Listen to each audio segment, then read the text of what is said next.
Good morning po sa bawat isa. Morning. Happy Lord's Day din po sa inyong lahat. And last week po, we look at the Corinthians. What we have read earlier, as you have observed, is almost the same as the passage that we have heard also last week. And we have looked at it from the perspective of the believers themselves. Ito ang nakita natin of why they are still infants in Christ and on how God has patiently shown Himself and guided them as they grow as His people.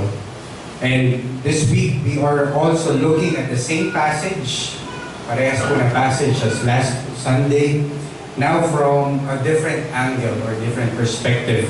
Instead of focusing on the immature believers, we are now focusing on the ministers themselves, as how it was acknowledged and mentioned here mentioning about Paul and Apollos. And we are to learn that they are only servants through whom we have heard the Word of God. And for this, the first sermon was about God's work on growing believers. And this time, the sermon is about God's work through His servants. Ito po ang ating sermon ngayong umagang ito. The title is The Servants Through Whom You Believed. And this was originally written and preached by Reverend Mark Shen sa First Evangelical Reformed Church in Singapore last July 18, 2021. At bago po tayo magpatuloy, tayo po lahat ay manalangin muna sa ating Panginoon at lumapit sa Kanya. Heavenly Father, I thank You for this blessing that we are receiving right now, the worship of your name, together with Your saints. And as we continue with this worship, may You prepare our hearts as we hear Your word. May You proclaim unto us Your truth. And may we continue to witness the beauty, the majesty, and the glory of Your divine message towards us and for us. May this word and may Your word establish our faith more. May it cause us to mature more in our faith and to continuously grow in humility, understanding, and knowing that apart from You, all of these things that we have right now, it is nothing. We can never live on our own. That's why we ask, oh Father, that may we continue to rely on You also as we desire to hear and understand Your word. May this bring nourishment to our souls, and may it establish us as we continue to have the desire to obey You, to honor You in our lives, and as we worship. That's why we thank You for everything. May You lead us and guide us. And this we pray in Jesus' name. Amen. Amen. Mga kapatid, when Moses died, God buried him in a valley in Moab. Hanggang malalaman po natin sa scripture and even up to this time na hanggang ngayon po, walang nakakaalam kung saan nga ba inilibing ng ating Panginoon, ng ating Diyos, si Moses. And you can ask why. Why? It is because Israel during their time was really prone to idolatry. So what we could see here is God burned him away from the reach of those sinful tendencies of idolatry. And even Jude tells us that there was this contention between Satan and Michael, the archangel, over Moses' body. Nagkaroon din sila ng argument or challenges about this matter. Probably ito ay possibly about to be used for idolatry as well, and to primarily to cause God's people to sin. That's why Satan is really trying to contend about that as well.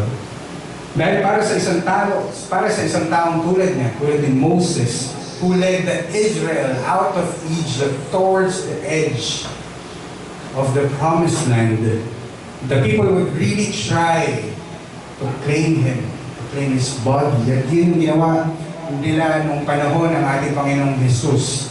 Dahil even here in Christ and the Pharisees and scribes claimed to be followers of Moses, and they sat at Moses' seat. Ano ibig sabihin nun? It means that they claimed his authority whenever they teach or they speak. But they forgot that Moses was also a sinner like them and like us. It was his sin that prevented him from entering into the promised land. Sa Germany naman po, sa likod ng isang pulpit or sa likod ng pulpit ng Castle Church of Wittenberg. At kung familiar kayo, ito po yung church kung saan ipinako ni Luther yung kanyang 95 Theses, ay makikita natin sa likod ng pulpit yung libingan ni Martin Luther. Ito po mismo sa loob ng church.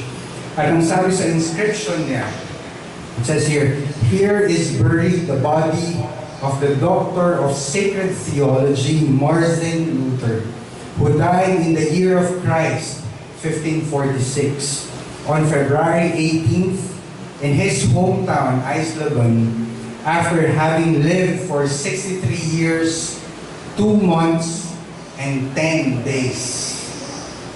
Marahil kung malalaman lang ni Luther na ganito ang inscription na sinabi sa kanya, marahil pwede siya maging dismayado or disappoint sa mga nangyayari. Lalong-lalo na kung nalaman niya na may mga simbahan pa mismo na ipinangalan sa kanya.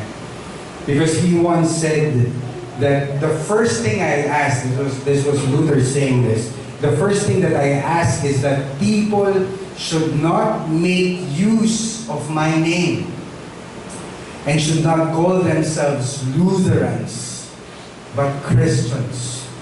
What is Luther? The teaching is not mine, nor was I crucified for anyone. How did I, poor stinking bag of maggots that I am, come to the point where people call the children of God by my evil name? That's how adamant Luther was.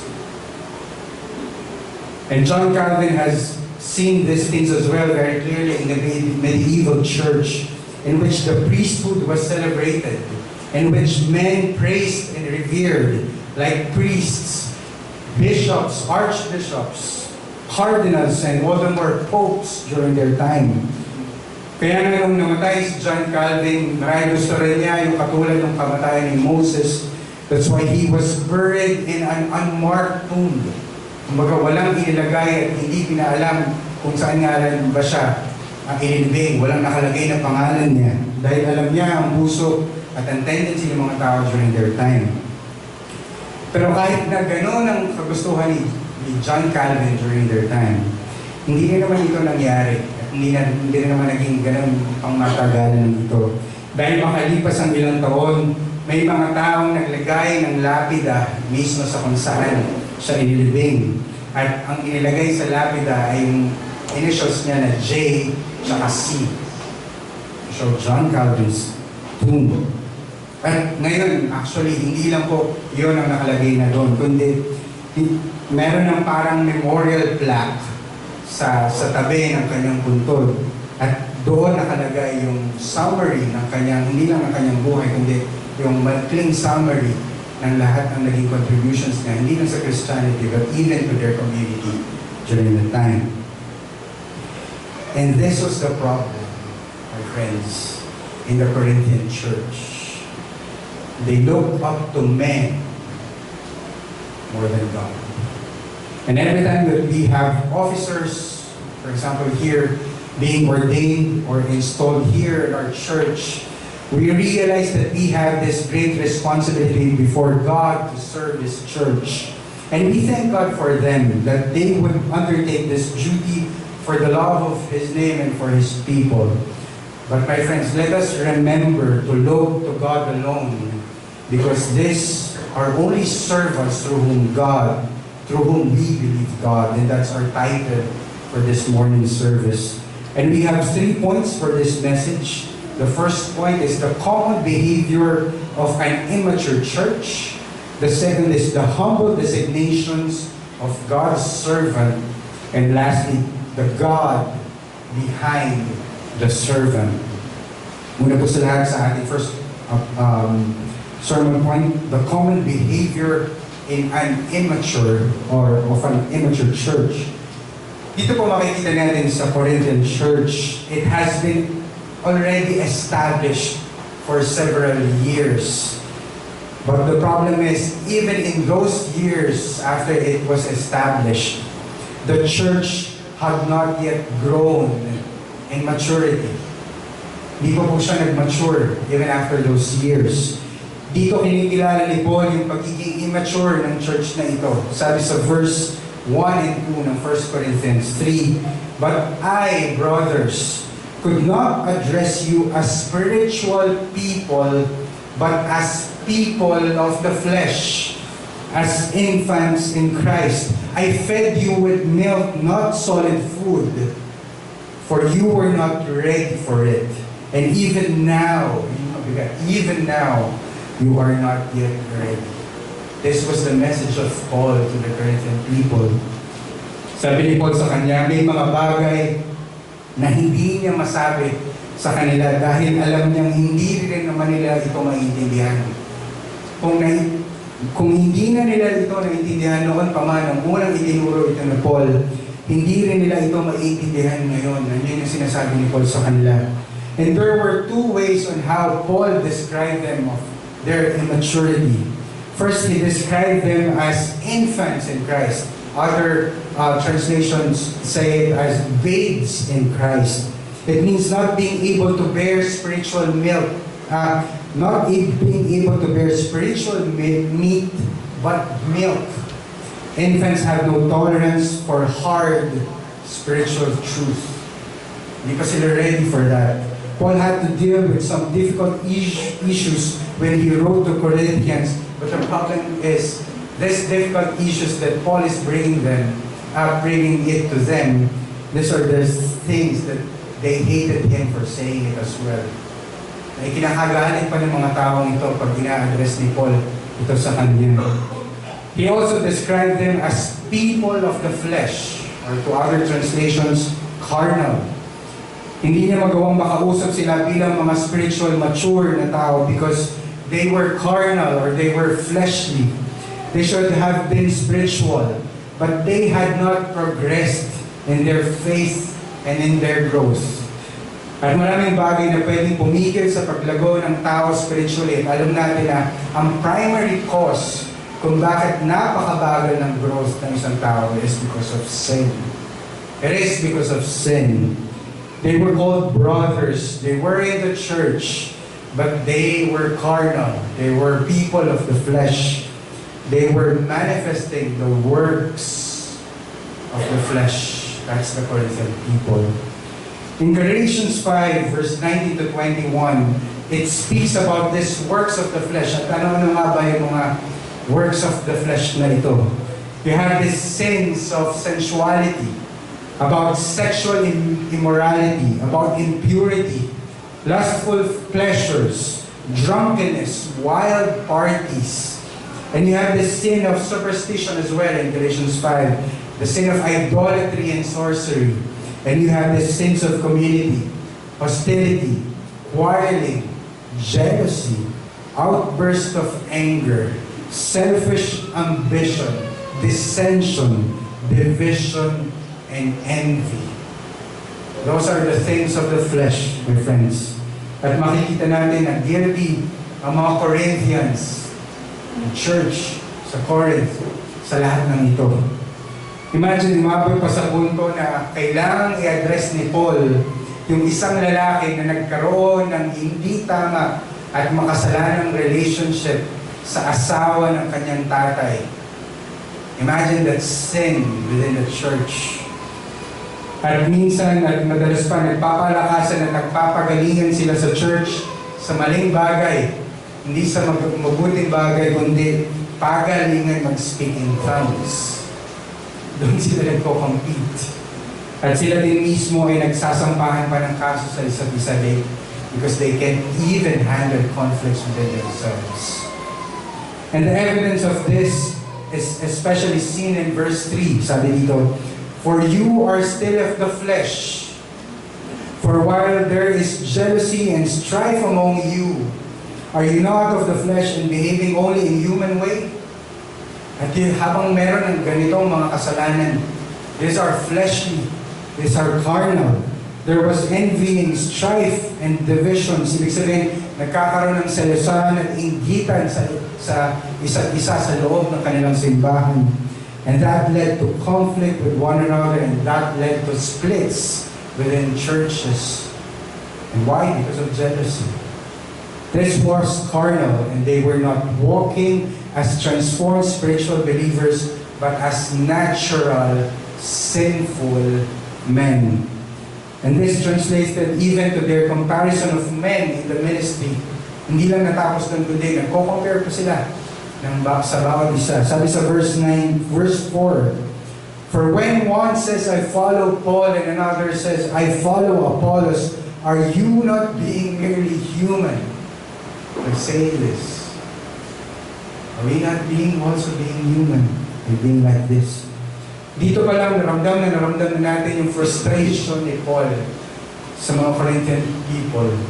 Your jealousy, your strife and divisions, you're even fighting over men in the ministry. Yung iba maka-Paul, yung iba maka-Apollos. At may portion pa actually sa 1 Corinthians sa kahit si Peter ay minimension nila. At bakit nga ba nila ginagawa itong mga ito? It is because they, like those in Luther's day that we have mentioned earlier, like those in Moses' day, and even like those in John Calvin's day, and also those in our present day, were very prone to looking up to men more than God. Ang galing ng diko na yun, sobrang sipag. Pag may pangangailangan, nandun agad siya, sobrang galing niya. Ang galing ni Pastor. Kasi iba talaga pag graduate ng seminary, all the more when he graduated at the top of his class. Indeed, Apollos was very learned and very well taught and very eloquent. Also, Peter was dynamic. The fisherman turned leader of the apostles. Paul was also acknowledged as a great missionary, a great planter of churches. But to align themselves, but to identify themselves according to these people, to choose sides, was carnal, my friends. Because of their culture, itong mga Corinthian people, they had great respect for philosophers and thinkers. Kasi nung ganun yung nakaugalian nila nung panahon nila, na sundin kung sino yung sikat or kung sino yung prominente during their time. So kunyari, may philosopher na nagturo ng isang napakatindi at bagong katuruan. Talagang hinahangaan at sinusundan sila ng mga tao. Hanggang sa dadating yung panahon na malalaos or lilipas yung katuruan ito at may makikilalang bago na mag-o-overtake o mag-o-overrule sa katuruan dati. At dito makikita natin may kanya-kanyang parang fans club yung mga philosophers na ito, yung mga orators na ito, itong men of influences na ito. And when the Corinthians were converted into Christianity, they brought this mentality into the church of looking up to men, identifying themselves to people rather than God, and led them to follow this man or that man, whoever they prefer. Kaya dito pinakita ni Pablo na ang kaisipang ito ay isang malaking kahangalan. Because the bottom line is this: those who serve God, those whom God called to serve for Him, to minister for His people, are actually described in humble terms. In humble terms. And that's actually our second point. The humble designations of God's servant. And ito rin yung patuloy natin natutunan from Pastor Lance's preaching last Sunday. Why we should not look to men is actually simple. Why are we not to look at them? Why are we not to look high on them? Sabi dito, it's simply because they are waiters. If we are to use our common words. The first designation that used to describe this men in the ministry, yung nabasa natin kanina, is the word servants. Servants. Sabi sa verse 5, what then is Apollos? What is Paul? Servants through whom you believe as the Lord assigned to each. Sa Greek, it was translated as diakonos, kung saan doon natin kinuha yung salitang deacons na ginagamit natin ngayon. Nung time nila, pag sinabing diakonos or servants, this was a term used in relation to serving food. Kaya nga parang waiter. Diakonos was a waiter, someone who serves tables during their time. At actually, ginagamit din yung term na yun sa mga household servants. Kaya nga, yun yung context ng sinabi niya, sino ba ako? Sino si Apollos? Sino si Paul? They are just servants, waiters, diakonos. Their role is also to supply the needs of His people. Kung ano yung wala, sila yung magre-refill. Kung ano man ang sira, sila yung mag-aayos o magkukumpuni nito. Kung ano man ang marumi o kung meron mang magulo, sila ang naglilinis o nag-aayos nito. And in the house of God, He was to serve the people, not Himself. If anyone lacked spirituality in the church, He would top up the preaching and preach about it. If anyone was broken-hearted, He was to repair and comfort those people. If anyone is living in sin, He was to admonish, to address it, to call it out. And if anyone was to be lacking, He was to give. The man in the ministry is a servant. Not an idol, a servant. The second description is this. It described it as a farmer. Sabi sa verse 6, I planted and Apollos watered. And that's the image that we are seeing here. Kasi dito sobrang big deal sa kanila. Kung sino nga ba ang mas prominente, si Paul ba o si Apollos? But Paul said that both were farmers in the Lord's vineyard. Sabi sa verse 8, He who plants and He who waters are one. Isa lang po sila. Ibig sabihin, parehas lang sila ng designation. Parehas lang sila ng katayuhan. Sa isang farm, hindi po lahat ay pare-parehas ng ginagawa. Ibig sabihin, pag nakikita natin, pag nakakita tayo ng functioning na farm, bawat trabahador, bawat farmer may kanya-kanyang division of labor, may kanya-kanya silang role. Pero regardless of their function, regardless of the differences of their roles, iisa lang po ang goal na meron sila. Ito ay makapagpatubo, makapagpalago, at eventually makapag-ani ng kanilang crops. Hindi pwedeng puro lang taga-tanim ang meron sa isang farm. Tapos wala ni isa man ang magdidilig after magtanim. Hindi po pwede yun. They are all of the same team. Lahat sila ay tulong-tulong sa pagtatrabaho sa field. Farmers spend long hours sowing seeds and long hours also watering them. When the time is right, they will harvest the crop. And the same thing in the vineyard of the Lord. Those that serve, those that come before the Lord, come before the people of God to serve His people, those that spend time in prayer, those that serve and spend time in the Word, in demonstrating the Word, in coming alongside of people, those are all servants whom God used for His people and for His purposes. Pero hindi nga, sila ay mga lingkod lamang ng Diyos. Mga katiwala na nagtatrabaho sa lupain ng ating Panginoon. And thirdly, the designation is not just a farmer, not just a waiter, but also a builder or laborer. Sabi sa verse 9, for we are God's fellow workers, or sa ibang version, ibang translation, laborers. You are God's field, God's building. Pag sinabing laborers, workers sa Tagalog, mga trabahador sa isang construction. A laborer is a builder who assists the stonemason in cutting stones. And actually, sabi ng isang great engineer during the 1st century BC, Napaka-critical daw na magkaroon ng magagaling na trabahador sa isang construction para makapagpagawa ng isang matibay at maaasahang establishment. Kasi kahit na sobrang galing ng architect mo, kahit sobrang ganda ng design na meron ka, kung wala kang magaling na trabahador, walang mangyayari sa planong ito. Ito ay magiging drawing lang hanggang sa huli. O kung pipilitin man na ipagawa, hindi natin naaasahan at hindi natin maaasahan na magiging maganda ito kung hindi magiging maayos yung pagtatrabaho according dun sa plan. And to Paul, they were construction workers.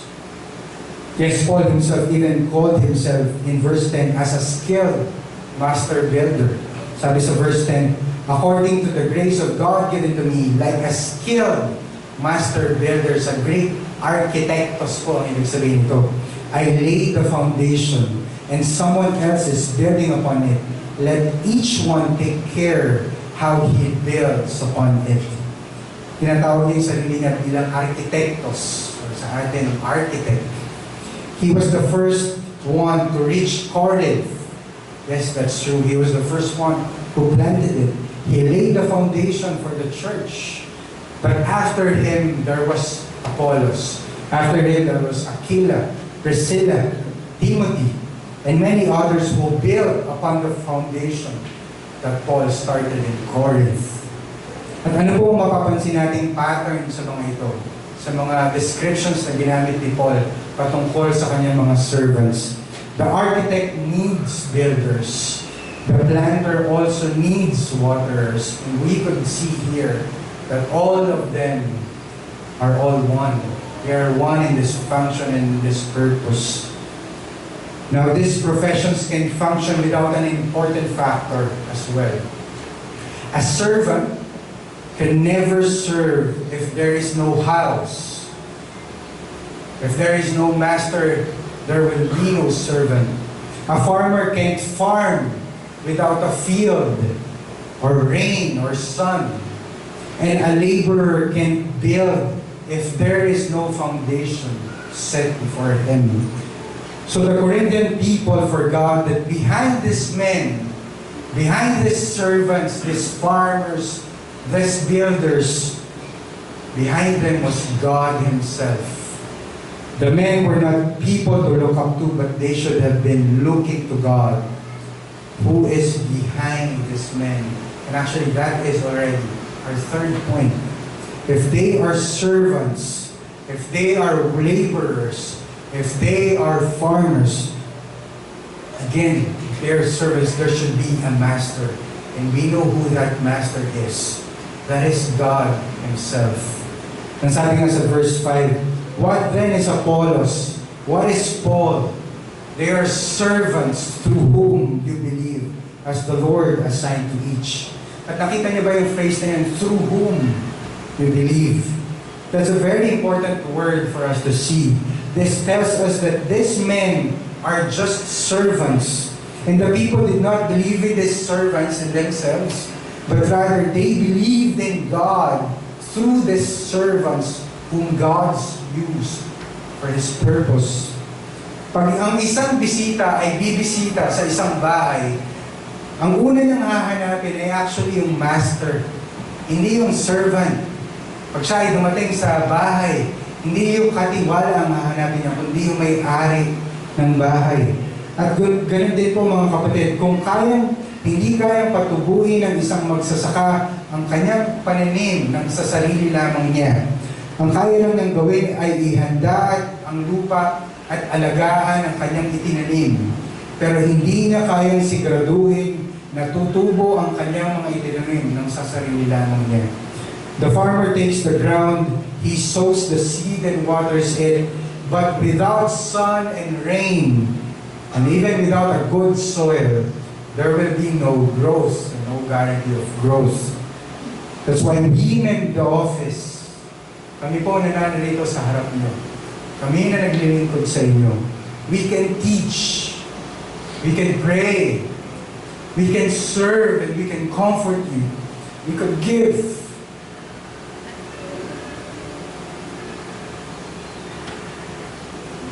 But it is God alone who gives the increase. We men in the office, kami dito na nasa harapan niyo, hindi namin kaya i-ensure yung growth ng simbahan. Tanging Panginoon lamang ang bibigay ng growth sa bawat isa.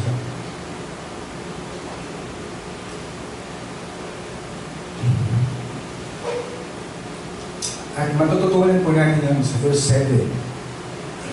Sabi sa verse 7, so neither he who plants nor he who waters is anything at all, but only God who gives the growth.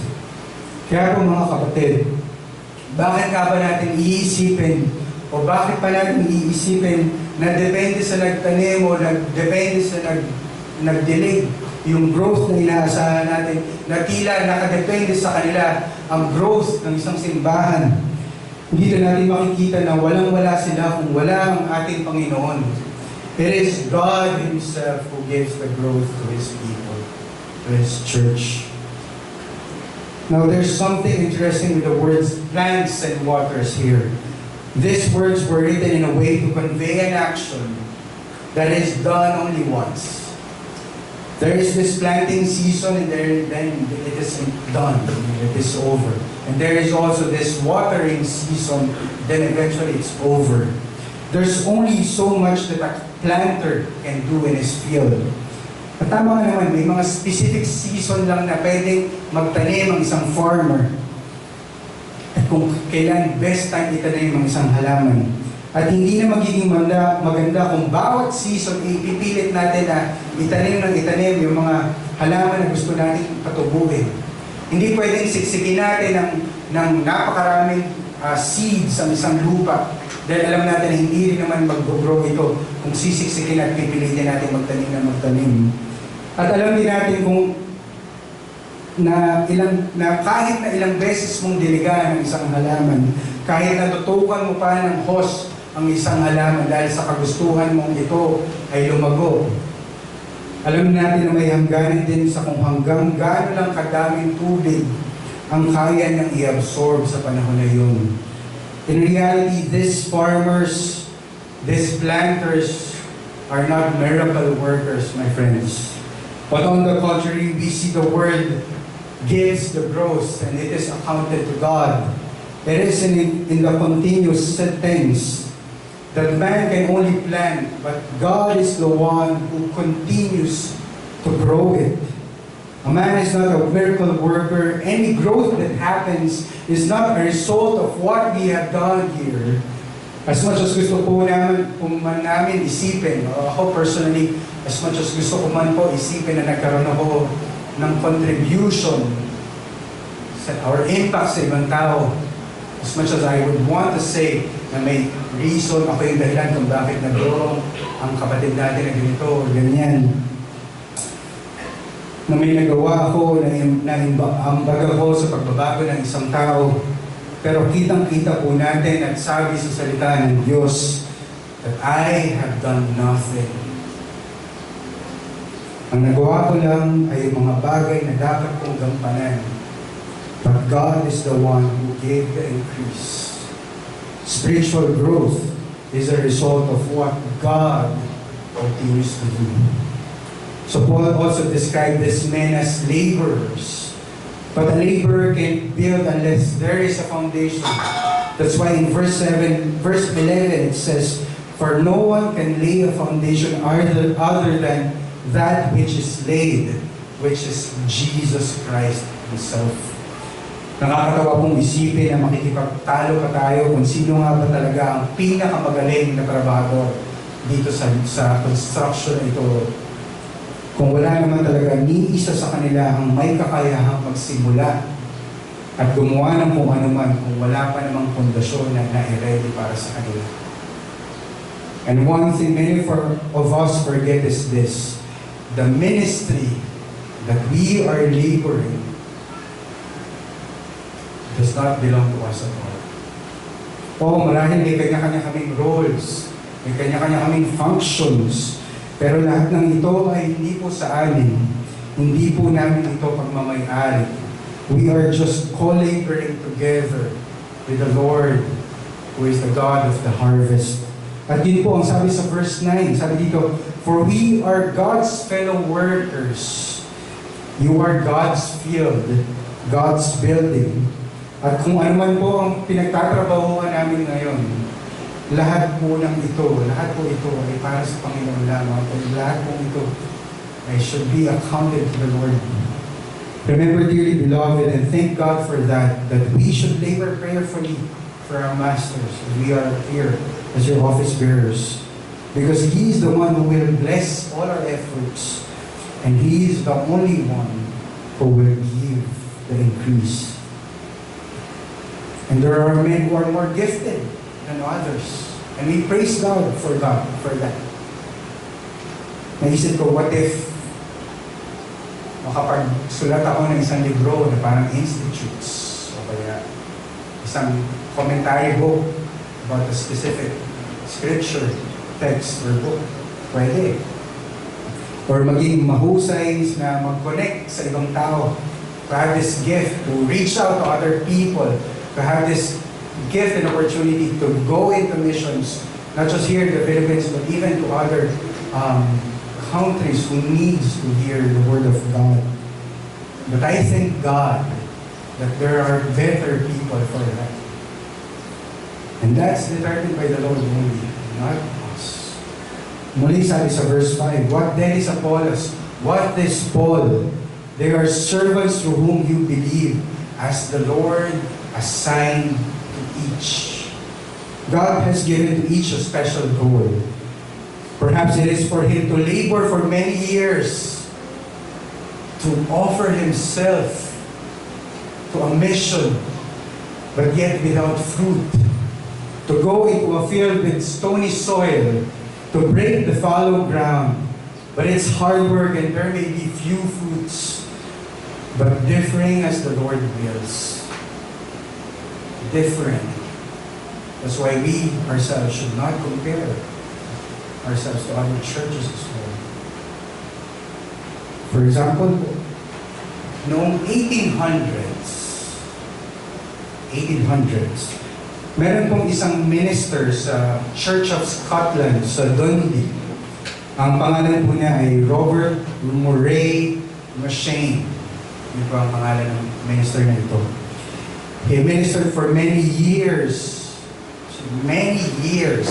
in that city, sa Dundee. But here it says that it was a very hardened city. Sobrang tigas po daw ng mga tao doon. Ang description pa niya sa lugar na yun, imagine, ito yung nandun ngayon.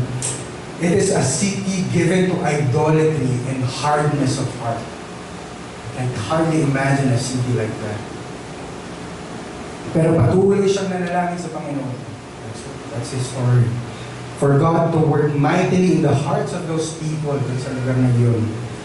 Then eventually, after a few years, nagkaroon siya ng opportunity po na makapag-mission sa ibang bansa, specifically makapag-mission sa Israel. So nagkaroon ng opportunity, tinawag siya ng Panginoon na mag-mission sa Israel. Tapos habang siya ay nag-mission sa Israel, meron pong pastor na pumalit sa kanya doon sa Dundee. At ang pangalan po ng pastor na pumalit sa kanya is William Chalmers Burns. Yun po yung pumalit sa church. At habang kung siya ay nagsuserve doon sa church na yun, bigla nagkaroon ng revival doon sa place. Doon mismo sa Dundee. At nagulat si Robert Murray sa pagbalik niya. Kasi ibang-iba na daw yung church nung bumalik siya. When he left, it was a very hardened church, hardened place. Pagbalik niya, ibang-iba na daw yung church. At hindi lang yung church yung nagbago, kundi yung community mismo. And that place has been very different. The revival he wished for happened when he was not there. He was not there. Gabi-gabi daw, every night, punong-puno daw yung church. To the point na may mga tao na daw na nakatayo dito sa aisle ng church. Meron na daw mga taong nakaupo sa tabi ng pulpit or malapit sa pulpit just to be able to hear the preaching of the Word. And to the point na sobrang puno-puno na at marami ng tao sa labas, that there were instances wherein sa labas na daw po sila nagsaservice para lang ma-accommodate yung lahat ng tao na gustong makarinig ng salita ng Diyos. At during that time, nagkaroon din daw po ng mga public and private prayer meetings na sila mismo yung nag-organize na nag-meet together to pray to with one another. At kahit yung mga bata, sila po mismo ay nagsiset ng kanilang mga kanya-kanyang prayer meetings. When he returned, Machine found 39 prayer meetings, and out of which 5 were conducted by children for children. All of these things happened when he was away. All of these things happened when he was not there. He was working somewhere else. Paul planted, Apollos watered, but God gave the increase. That's what we are seeing here, my friends. Ngayon, pwede ba natin sabihin na mas maganda yung bunga na naibigay kay Burns kaysa yung bunga na ibinigay kay Machine? Pwede ba natin sabihin gano'n? Pwede ba natin sila i-compare? No. For the work belongs to God, not to them. The revival was accomplished to God alone, not to them. He gave to every man what he willed, and all would have rejoiced because of it. Sabi nga sa John 4 verse 36, already the one who reaps is receiving wages and gathering food for eternal life, so that the sower and the reaper may rejoice together. Not to account for his own accomplishment alone, but to look forward and to look up to that harvest that God has initiated for them. And what are some of the applications here that we are to see as we end? May the Lord forbid that we would ever compare. May the Lord forbid. But it happens. That's a reality. It really happens wherever you go. You compare one person to another, one minister against another. But may we all be reminded, friends, that the men here are but waiters, servants, farmers, and construction workers. And God is the master, the giver of sun and rain and growth, and Christ is our foundation. May we all look to Him alone, and may we pray that the Lord will help us men to be really faithful and to be used by the Lord. Pwede yung panalangin ating simbahan, ating mga office bearers, and even for more men to be faithful in this purpose. At para po sa aking mga kapwa office bearers na nandito, and even sa inyo po lahat, lalong-lalo na po sa mga men na nagde-desire, nag-aspire to serve sa office, sa ministry, to any means to serve. Let us all rely on the Lord Jesus Christ to be like our gentle Master, to wash one another's feet, to serve as He did, and let us remember that we are laborers together with God. For this frees us from a success-oriented ministry. And men, let us remember our Savior. He is the one who gives the increase. He is the one that saves souls, not us. He is the one that prospers the works of our hands. Amen. Amen. Bago po tayo manalangin, nagpapasalamat po ako sa Panginoon that more than a decade ago, may tinawag po ang Panginoon para magtanim dito sa atin sa Imus. That was Pastor Noali. And as time goes by, patuloy na tumawag ng ating Panginoon ng office bearers, ng mga pastor, para patuloy na mga alaga sa atin at magdalig sa simbahan na tinawag natin in-establish ng ating Panginoon. At But at the end of the day, we have seen the growth. We have seen the growth, and it is all because of God. All because of God, not because of those people who stand here, but only because of God. At hindi lang po ito nangyari dito sa atin sa Imus, kundi sa napakarami pang Reformed churches na patuloy na ina-establish ng ating Panginoon dito sa Pilipinas.